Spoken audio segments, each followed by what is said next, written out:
Hey guys, welcome back to my channel. Today we're going to be making akara, also known as bean cake. I already have a video on how to make healthy akara, but it wasn't a detailed video, so I decided to make another one because I got some requests from you guys on how to make akara. So today I'm just going to cover everything on how I personally make it. It's very simple, to be honest, and it's very straightforward as well. So let's get started. Okay, so to start off with, I'm using 2 cups of beans. I'm using black-eyed beans, or you can use honey beans. Honey beans is actually my favorite, but I just don't have any at the moment, and it's easier to peel as well. Anyways, soak the beans in warm water. Some people actually enjoy peeling beans with their hands, which you can easily do, but I just don't have the patience for it when I know the blender or the food processor can do the same job. So I can get a little bit lazy, and then I normally just use the blender or food processor. Anyways, I'll show you guys in another video on how I peel beans. So after peeling the beans, I add 1 medium-sized onion and blend it with the beans. Right, this is the tricky part. When you're making akara, the consistency needs to be different from when you're making moi moi. The consistency needs to be thicker, and it doesn't have to be smooth. So I blend the beans with as little water as possible to make sure it's still thick.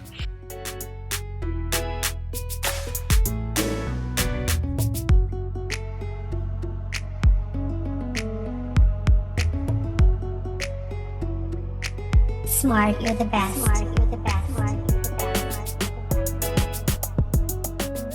So this is what mine looks like after blending. As you can see, it's not exactly really smooth because that's how I like it, but obviously you can make it really smooth if that's that's what you want.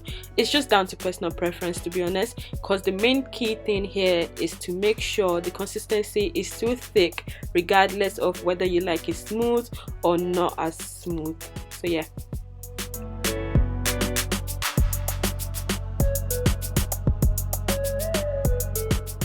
So the next thing I add is 1 scotch bonnet and 1 medium-sized onion. Like I always say in all my videos, you can just adjust the spice to your preference, and also I love biting into onions inside akara. That's why I love to add chunky sliced onions, especially red onions, because it's my favorite. But you can just slice it finely if you're not a big fan of this.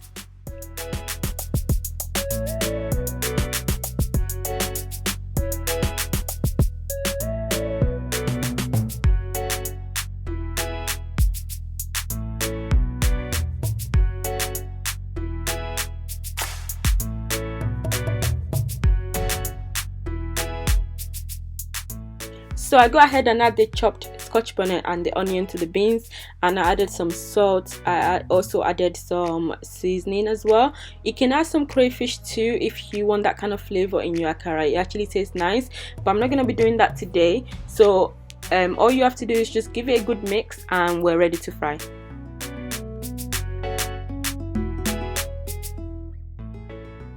So add some vegetable oil to a frying pan or any oil of your choice. For example, you can use palm oil. It gives a really nice flavor to the akara, and it actually tastes really good as well.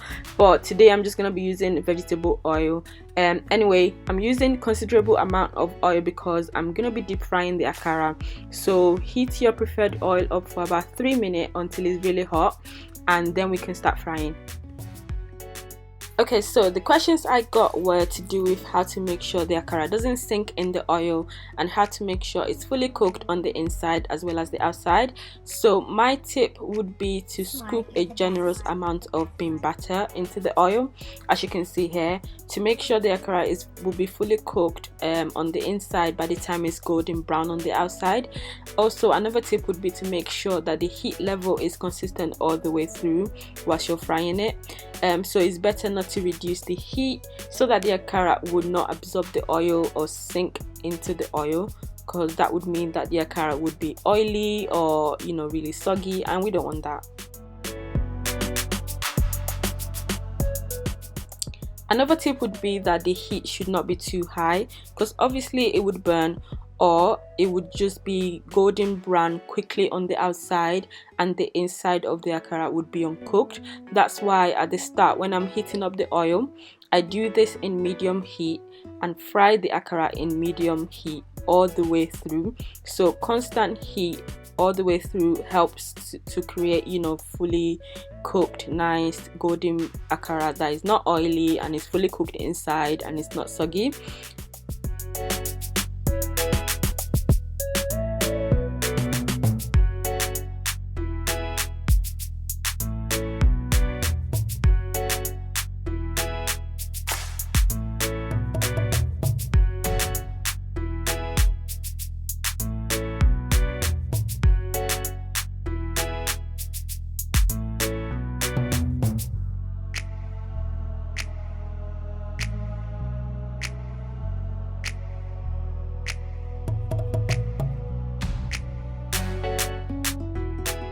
So I just fry until golden brown, flipping it occasionally to make sure it's evenly cooked all through, and then that's it, your akara is ready. I decided to add more flavor to it by adding some chopped spring onions.